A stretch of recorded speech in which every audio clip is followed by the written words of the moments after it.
Lección número 3. Nuestraesperanza.cl. Para el 15 de julio de 2017. La unidad del Evangelio. Sábado 8 de julio. Para memorizar. Completad mi gozo sintiendo lo mismo, teniendo el mismo amor, unánimes, sintiendo una misma cosa. Filipenses capítulo 2, verso 2.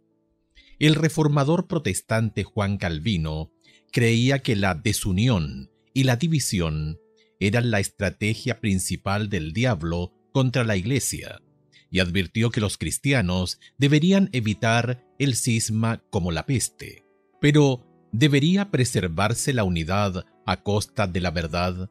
Imagina si Martín Lutero, el padre de la Reforma protestante, hubiera escogido, en nombre de la unidad, retractarse de su postura sobre la salvación solo por la fe, cuando fue llevado a juicio en la Dieta de Worms.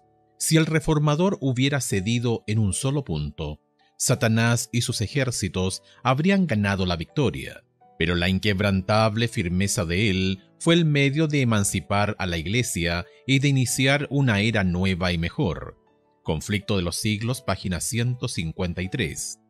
En Gálatas capítulo 2, versos 1 al 14, encontramos al apóstol haciendo todo lo que está en su poder para mantener la unidad del círculo apostólico en medio de los intentos de destruirlo por parte de algunos creyentes. Pero por más importante que esa unidad haya sido para Pablo, se rehusó a permitir que la verdad del Evangelio fuera traicionada para alcanzarla. Aunque hay lugar para la diversidad dentro de la unidad, el Evangelio nunca debe ser traicionado en el proceso. Domingo 9 de julio. La importancia de la unidad. Escucha 1 Corintios capítulo 1, versos 10 al 13. ¿Qué nos dice este pasaje acerca de cuán importante consideraba Pablo que era la unidad en la Iglesia? Os ruego pues, hermanos, por el nombre de nuestro Señor Jesucristo, que habléis todos una misma cosa, y que no haya entre vosotros divisiones, sino que estéis perfectamente unidos en una misma mente y en un mismo parecer. Porque he sido informado acerca de vosotros, hermanos míos, por los de Cloé, que hay entre vosotros contiendas. Quiero decir que cada uno de vosotros dice, yo soy de Pablo, y yo soy de Apolos, y yo de Cefas, y yo de Cristo. ¿Acaso está dividido Cristo? ¿Fue crucificado Pablo por vosotros? ¿O fuisteis bautizados en el nombre de Pablo? Habiendo refutado las alegaciones de que su evangelio no provenía de Dios, Pablo dirige su atención en Gálatas capítulo 2 versos 1 y 2 a otra acusación que se hacía en su contra. Los falsos maestros de Galacia afirmaban que el evangelio de Pablo no estaba en armonía con lo que enseñaban Pedro y los demás apóstoles. Pablo, decían, era un renegado. En respuesta a esta acusación, Pablo relata un viaje que hizo a Jerusalén por lo menos 14 años después de su conversión. Aunque no estamos totalmente seguros de cuándo ocurrió ese viaje, ningún viaje en la antigüedad era asunto fácil. Si viajó por tierra desde Antioquía hasta Jerusalén, el viaje de casi 500 kilómetros habría llevado por lo menos 3 semanas y habría implicado todo tipo de dificultades y peligros. Sin embargo, a pesar de esas dificultades, Pablo realizó el viaje, no porque lo hubieran mandado a llamar los apóstoles, sino porque el Espíritu lo motivó, y mientras estuvo allí, presentó su evangelio ante los apóstoles. ¿Por qué lo hizo? Evidentemente, no porque tuviera dudas en cuanto a lo que estaba enseñando. Ciertamente, no necesitaba ningún tipo de garantía por parte de ellos. Después de todo, ya había estado proclamando el mismo evangelio durante 14 años. Y aunque tampoco necesitaba el permiso ni la aprobación de ellos, valoraba el apoyo y el ánimo de los demás apóstoles. Por lo tanto, la acusación de que su mensaje era diferente no era solamente un ataque hacia Pablo, sino también un ataque a la unidad de los apóstoles y a la Iglesia misma. Mantener la unidad apostólica era vital porque una división entre la misión gentil de Pablo y la iglesia madre en Jerusalén habría tenido consecuencias desastrosas. Sin comunión entre los cristianos gentiles y judíos, comillas, Cristo estaría dividido, y toda la energía que Pablo había dedicado y que esperaba dedicar a la evangelización del mundo gentil habría quedado frustrada. ¿Cuáles son algunos de los temas que amenazan la unidad de la Iglesia hoy? Lo que es más importante, luego de definirlos, ¿cómo los resolvemos? ¿Qué asuntos son más importantes que la unidad misma? Lunes 10 de julio. La circuncisión y los falsos hermanos. ¿Por qué la circuncisión era un punto tan importante en la disputa entre Pablo y ciertos cristianos judíos? Escucha Génesis capítulo 17, versos 1 al 22, Gálatas capítulo 2, versos 3 al 5 y capítulo 5, versos 2 y 6, Hechos capítulo 15, versos 1 y 5.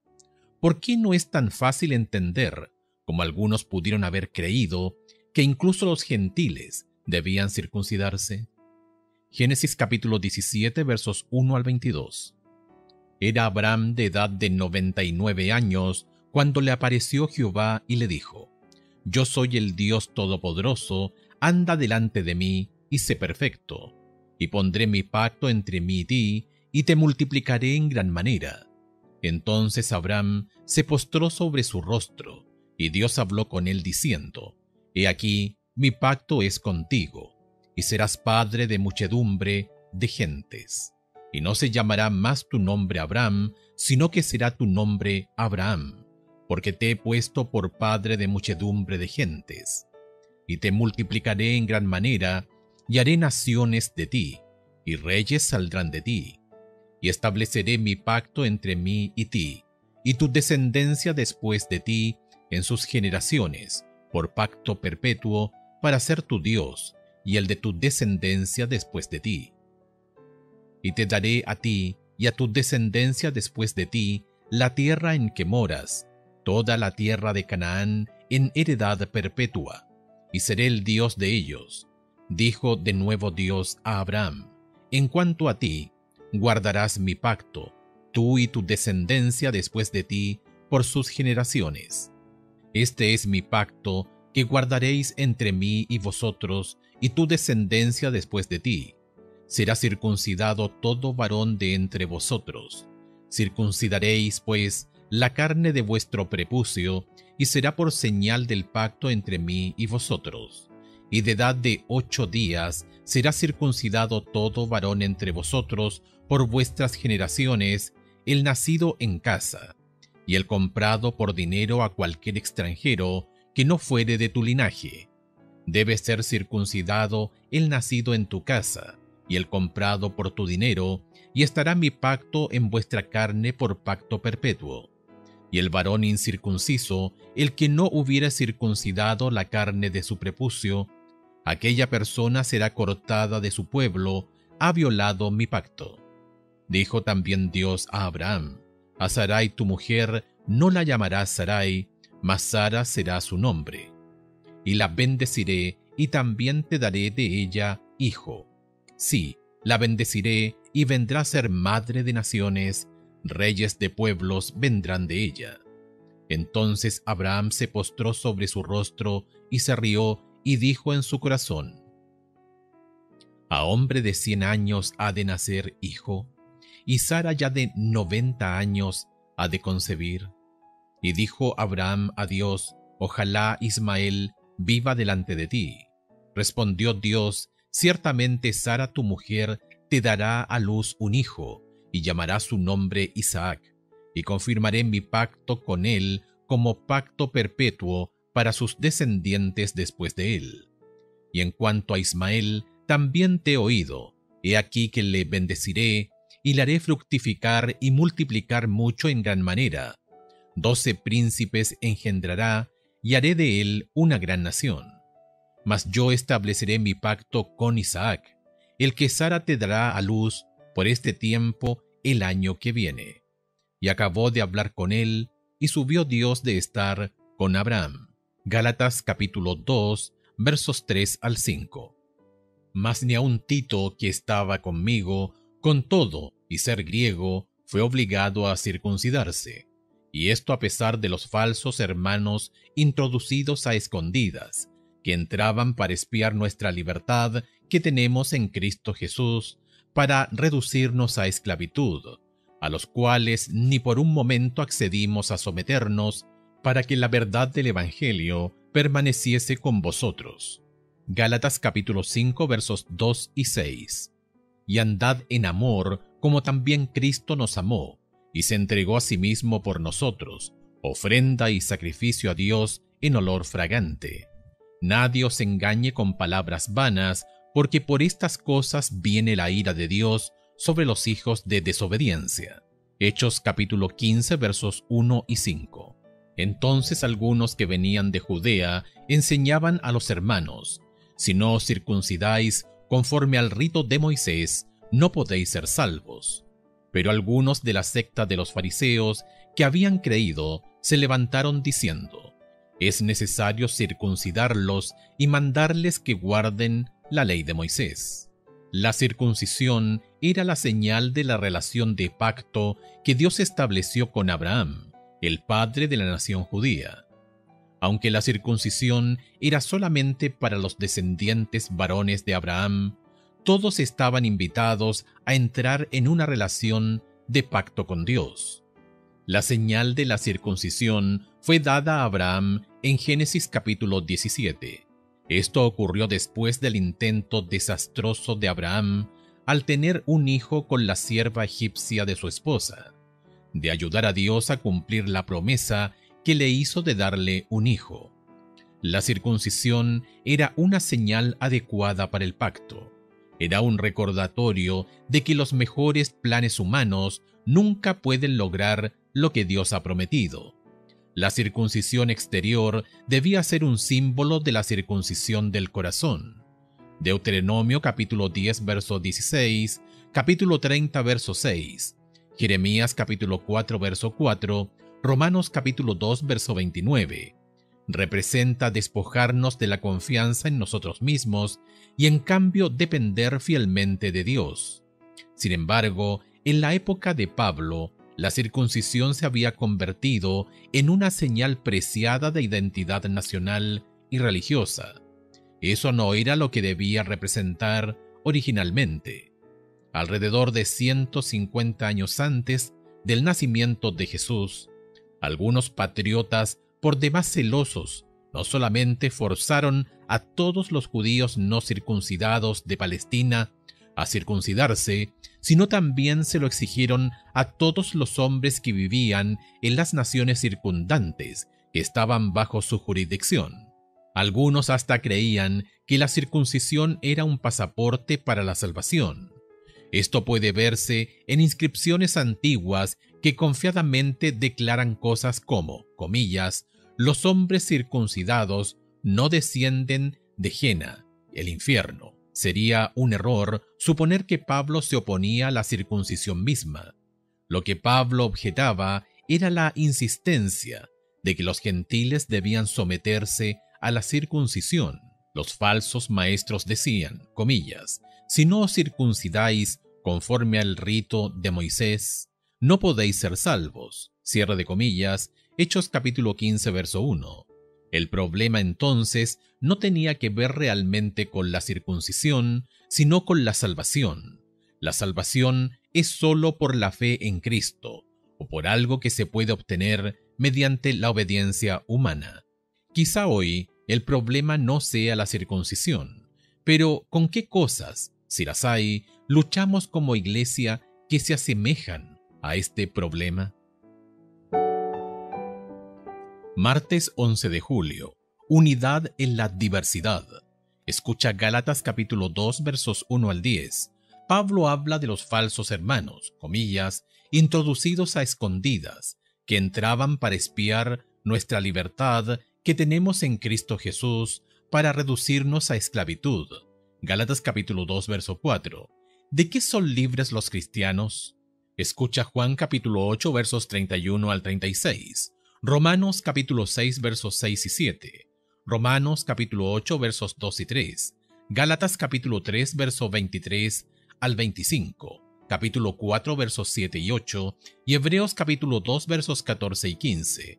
¿Cómo experimentamos la realidad de esta libertad en nosotros mismos? Gálatas capítulo 2 versos 1 al 10. Después, pasados 14 años, subí otra vez a Jerusalén con Bernabé, llevando también conmigo a Tito.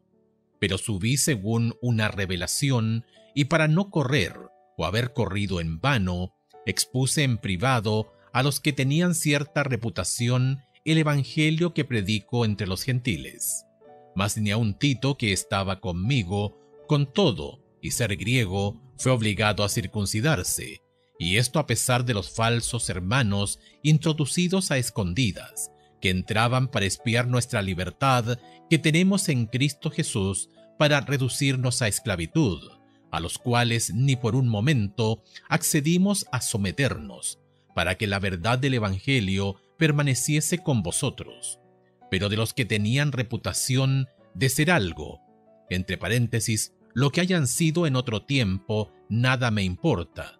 Dios no hace acepción de personas, cierra de paréntesis, a mí pues, los de reputación, nada nuevo me comunicaron. Antes, por el contrario, como vieron que me había sido encomendado el evangelio de la incircuncisión, como a Pedro el de la circuncisión, entre paréntesis, pues el que actuó en Pedro para el apostolado de la circuncisión, actuó también en mí para con los gentiles, cierre de paréntesis. Y reconociendo la gracia que me había sido dada, Jacobo, Cefas y Juan, que eran considerados como columnas, nos dieron a mí y a Bernabé la diestra en señal de compañerismo, para que nosotros fuésemos a los gentiles y ellos a la circuncisión. Solamente nos pidieron que nos acordásemos de los pobres, los cuales también procuré con diligencia hacer. Juan capítulo 8 versos 31 al 36. Dijo entonces Jesús a los judíos que habían creído en él: si vosotros permaneciereis en mi palabra, seréis verdaderamente mis discípulos, y conoceréis la verdad, y la verdad os hará libres. Le respondieron: linaje de Abraham somos, y jamás hemos sido esclavos de nadie. ¿Cómo dices tú, seréis libres? Jesús les respondió: de cierto os digo, que todo aquel que hace pecado, esclavo es del pecado. Y el esclavo no queda en la casa para siempre, el Hijo sí queda para siempre. Así que, si el Hijo os libertare, seréis verdaderamente libres. Romanos capítulo 6, versos 6 y 7. Sabiendo esto, que nuestro viejo hombre fue crucificado juntamente con él, para que el cuerpo del pecado sea destruido, a fin de que no sirvamos más al pecado, porque el que ha muerto ha sido justificado del pecado. Romanos capítulo 8 versos 2 y 3. Porque la ley del Espíritu de vida en Cristo Jesús me ha librado de la ley del pecado y de la muerte, porque lo que era imposible para la ley, por cuanto era débil por la carne, Dios, enviando a su Hijo en semejanza de carne de pecado, y a causa del pecado, condenó al pecado en la carne. Gálatas capítulo 3 versos 23 al 25. Pero antes que viniese la fe, estábamos confinados bajo la ley, encerrados para aquella fe que iba a ser revelada, de manera que la ley ha sido nuestro ayo para llevarnos a Cristo, a fin de que fuésemos justificados por la fe. Pero venida la fe, ya no estamos bajo ayo. Gálatas capítulo 4 versos 7 y 8. Así que ya no eres esclavo sino hijo, y si hijo también heredero de Dios por medio de Cristo. Ciertamente en otro tiempo, no conociendo a Dios, servíais a los que por naturaleza no son dioses. Hebreos capítulo 2 versos 14 y 15. Así que por cuanto los hijos participaron de carne y sangre, él también participó de lo mismo, para destruir por medio de la muerte al que tenía el imperio de la muerte, esto es, al diablo. La libertad, como una descripción de la experiencia cristiana, es un concepto importante para Pablo. Él utiliza esta palabra con más frecuencia que cualquier otro autor en el Nuevo Testamento, y en el libro de Gálatas las palabras libre y libertad aparecen numerosas veces. La libertad para el cristiano, sin embargo, significa libertad en Cristo. Es la oportunidad de vivir una vida de devoción a Dios sin estorbos. Implica libertad de estar esclavizados a los deseos de nuestra naturaleza pecaminosa. Romanos capítulo 6. Libertad de la condenación de la ley. Romanos capítulo 8 versos 1 y 2. Y libertad del poder de la muerte. Primera de Corintios capítulo 15 verso 55. Los apóstoles reconocían que a Pablo le había sido encomendado el evangelio de la incircuncisión, como a Pedro el de la circuncisión. Gálatas capítulo 2 verso 7. ¿Qué sugiere esto acerca de la naturaleza de la unidad y la diversidad dentro de la iglesia? Los apóstoles reconocían que Dios había llamado a Pablo para predicar el evangelio a los gentiles, así como había llamado a Pedro para predicarle a los judíos. En ambos casos, el evangelio era el mismo, pero el modo en que era presentado dependía de las personas a las que los apóstoles intentaban alcanzar. En este versículo está implícito, comillas, el reconocimiento importante de que una misma fórmula para ser escuchada de modo diferente y tendrá diferente fuerza en contextos sociales y culturales diferentes. Es precisamente esta unicidad lo que forma la base de la unidad cristiana, precisamente como la unidad en la diversidad. ¿Cuán abiertos deberíamos estar a los métodos de evangelización y de testificación que nos sacan de nuestra, comillas, zona de confort? ¿Hay algunas formas de evangelización que te molesten? Si es así, ¿cuáles son? ¿Por qué te molestan? ¿Es posible que debas ser más abierto en cuanto a estas cosas? Miércoles 12 de julio. Confrontación en Antioquía. Algún tiempo después de la consulta de Pablo en Jerusalén, Pedro visitó Antioquía en Siria, la ubicación de la primera iglesia gentil y la base de las actividades misioneras de Pablo que se describen en Hechos. Estando allí, Pedro comió libremente con los cristianos gentiles, pero cuando llegó un grupo de cristianos judíos de parte de Jacobo, Pedro, temeroso de lo que podrían pensar, cambió completamente su comportamiento. ¿Por qué Pedro debería haber actuado más sabiamente? Comparar Gálatas capítulo 2 versos 11 al 13 con Hechos capítulo 10 verso 28, que nos dice su curso de acción acerca de cuán poderosamente arraigada puede estar la cultura y la tradición en nuestra vida. Gálatas capítulo 2 versos 11 al 13. Pero cuando Pedro vino a Antioquía, le resistí cara a cara porque era de condenar, pues antes que viniesen algunos de parte de Jacobo, comía con los gentiles, pero después que vinieron, se retraía y se apartaba, porque tenía miedo de los de la circuncisión. Y en su simulación participaban también los otros judíos, de tal manera que aún Bernabé fue también arrastrado por la hipocresía de ellos. Hechos capítulo 10 verso 28. Y les dijo: vosotros sabéis cuán abominable es para un varón judío juntarse o acercarse a un extranjero, pero a mí me ha mostrado Dios que a ningún hombre llame común o inmundo. Algunos han pensado erróneamente que Pedro y los otros judíos que estaban con él habían dejado de seguir las leyes del Antiguo Testamento en cuanto a los alimentos limpios e inmundos. No obstante, este no parece ser el caso. Si Pedro y todos los cristianos judíos hubieran abandonado las leyes judías de alimentación, ciertamente habría surgido un escándalo mayúsculo en la iglesia. Si hubiera sido así, ciertamente habría quedado registrado en alguna parte, pero no lo está. Es más, probablemente que el problema haya tenido que ver con la comunión con los gentiles, debido a que los judíos veían a los gentiles como impuros. Algunos tenían por costumbre evitar lo más posible todo contacto social con los gentiles. Pedro mismo había luchado con este tema, y únicamente una visión de Dios fue lo que ayudó a ver las cosas con claridad. Al entrar a la casa de Cornelio, el centurión romano, Pedro dijo, comillas, «Vosotros sabéis cuán abominable es para un varón judío juntarse o acercarse a un extranjero, pero a mí me ha mostrado Dios que a ningún hombre llame común o inmundo». Cierre de comillas, Hechos capítulo 10, verso 28. Aunque sabía que estaba mal, tenía tanto temor de ofender a sus compatriotas que volvió a sus antiguas costumbres. Por lo visto, así de fuerte era el poder de la cultura y la tradición en la vida de Pedro. Sin embargo, Pablo, al ver la actitud de Pedro, la llamó exactamente por su nombre. La palabra griega que utiliza en Gálatas capítulo 12, verso 13 es hipocresía.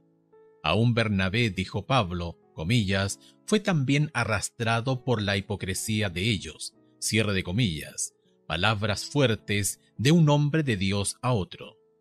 ¿Por qué es tan fácil ser hipócrita? ¿O acaso será que tendemos a cerrar nuestra vista hacia nuestras propias faltas mientras buscamos ansiosamente las faltas en los demás?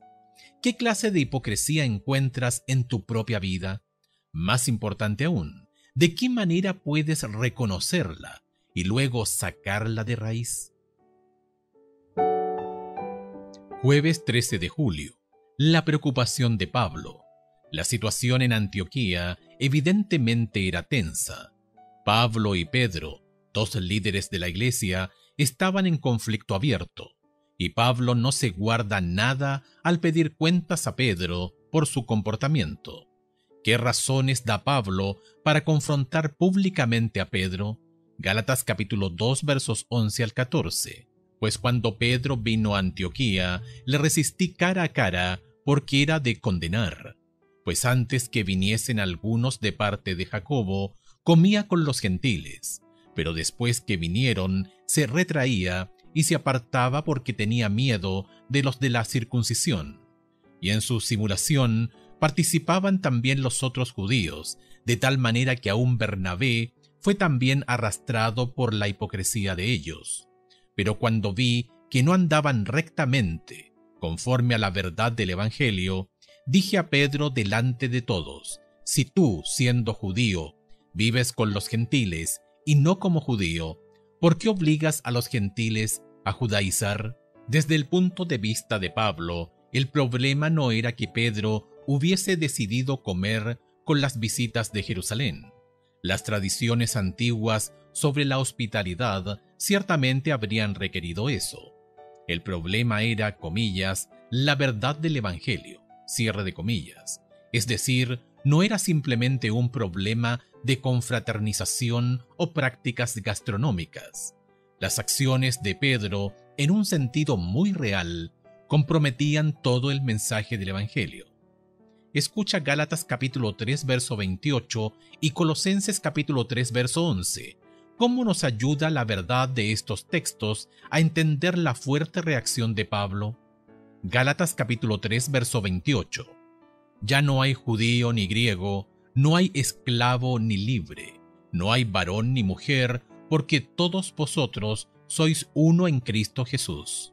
Colosenses capítulo 3 verso 11.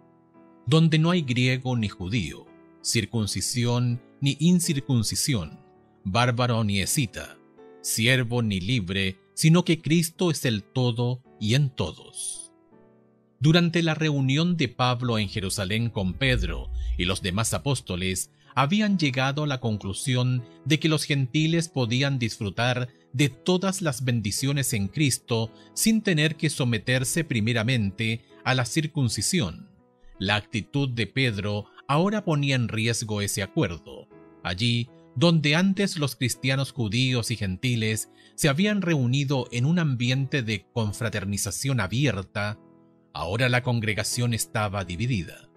Y esto podía llevar a tener una iglesia dividida en el futuro. Según el punto de vista de Pablo, el comportamiento de Pedro implicaba que los cristianos gentiles eran creyentes de segunda clase, en el mejor de los casos, y creía que las acciones de Pedro presionarían a los gentiles a ceder si querían experimentar la plena comunión. Por ende, Pablo dice, comillas, si tú, siendo judío, vives como los gentiles y no como judío, ¿por qué obligas a los gentiles a judaizar? Cierre de comillas, Gálatas capítulo 2, verso 14.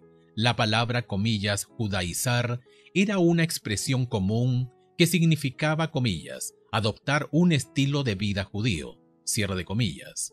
Se utilizaba para referirse a los gentiles que asistían a la sinagoga y participaban de otras costumbres judías. También era el motivo por el que Pablo a menudo llama, comillas, judaizantes a sus oponentes de Galacia, los falsos hermanos. Por si fuera poco, además de las acciones de Pedro, Bernabé también se contagió de este comportamiento, alguien que también era consciente de lo que implicaba. Qué ejemplo claro del poder de la, comillas, presión del grupo. ¿Cómo podemos aprender a protegernos de ser arrastrados en la dirección equivocada por quienes nos rodean? Viernes 14 de julio. Para estudiar y meditar. Para un estudio más profundo sobre el tema de la unidad y la diversidad en la Iglesia, lee Elena de White, comillas, La investigación de Nueva Luz. En El otro poder, páginas 45 y 47, comillas, una explicación de las primeras declaraciones, cierre de comillas, en Mensajes Selectos tomo 1, páginas 80 al 83, comillas, El tacto. En Obreros Evangélicos, páginas 123 a la 125, y comillas, Manuscript Releases, página 898, páginas 1092, 1093, en 1888, Materials tomo 3. Comillas, aún los mejores hombres, si actúan por sí mismos, cometerán graves equivocaciones, mientras mayores responsabilidades se coloquen sobre el agente humano, mientras más acostumbrado sea su cargo para determinar y controlar, más males hará con seguridad, pervirtiendo mentes y corazones si no sigue cuidadosamente el camino del Señor. Pedro fracasó en Antioquía en los principios de integridad. Pablo tuvo que resistirle frente a frente su influencia destructora. Esto está registrado para bien de otros y para que la lección pueda ser una advertencia solemne para los hombres que están en cargos elevados, a fin de que no falten contra su integridad, sino que se adhieran a los principios. Cierre de comillas, comentarios de Elena G. de White en Comentario Bíblico Adventista tomo 6, página 1108. Preguntas para dialogar 1. Muy pocas personas disfrutan de la confrontación, pero a veces es necesaria. ¿En qué circunstancias una iglesia debería condenar el error y disciplinar a aquellos que se rehúsan a aceptar la corrección? 2. La Iglesia Adventista del Séptimo Día está creciendo en derredor del mundo y se vuelve cada vez más diversa al mismo tiempo. ¿Qué medidas puede tomar la Iglesia para asegurarse de que no se pierda la unidad en medio de tanta diversidad? ¿Cómo podemos aprender a aceptar e incluso disfrutar de la diversidad de culturas y tradiciones entre nosotros, mientras que al mismo tiempo mantenemos la unidad? 3. Al compartir el Evangelio en una cultura diferente, ¿cuáles son los elementos esenciales que no deberían cambiar y cuáles sí pueden cambiar? ¿Cómo aprendemos a distinguir entre lo que debe permanecer y lo que, de ser necesario, podemos dejar de lado? Resumen. La insistencia por parte de algunos cristianos judíos de que los gentiles debían circuncidarse para convertirse en verdaderos seguidores de Cristo presentaba una seria amenaza para la unidad de la Iglesia. Una vez de permitir que este problema dividiera a la Iglesia en dos movimientos diferentes, los apóstoles trabajaron juntos, a pesar de tener conflictos entre ellos, para asegurarse de que el cuerpo de Cristo permaneciera unido y fiel a la verdad del Evangelio.